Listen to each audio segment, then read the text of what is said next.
মন জামাই রে এর দেখছ কি পুটকি তো ভরাই দিন দিস সোয়ারের কথা শ্বশুর খেয়েছি আমি পলাই। কি রে তখন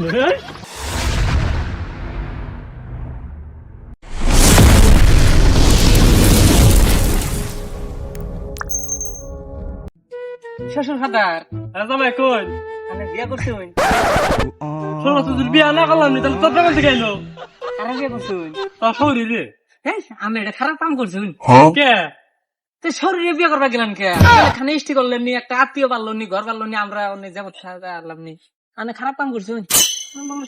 কয় কি রে এটা দেখছ কি এটা একবার বাইরে মেরে মাথা ফাটান দিস নি নু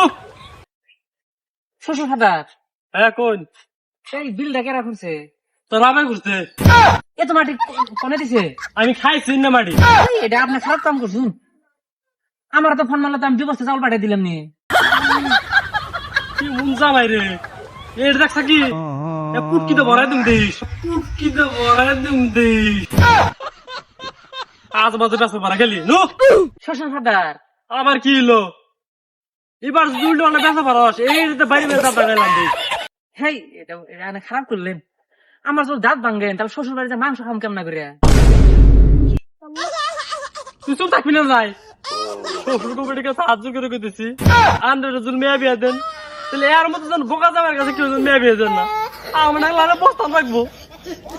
আল্লাহ রাবি শ্বশুর ফাদার কি হয়েছে এখন আবার আপনি কি যাত্রা পালা করতেছুন ও কি কয় কি রে ও কি কয় কি রে এটা দেখ সত্যি একবার বাইরে যাবে করে মাথা ভেঙে গেলাম বাইরে যাবে বেঁচে যাবি না নাই যাইতে যা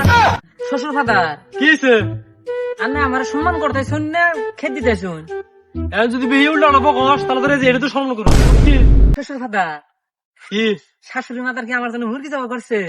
হ্যাঁ তোর নাকি গরু জন্ম করতে পারতে তো ফোন মারুন কই যেটা আমার জন্য খেয়ে দিবার দেন আরে একবার সোয়ারের কথা শ্বশুর খেয়েছি আমি পলাই। কি রে তখন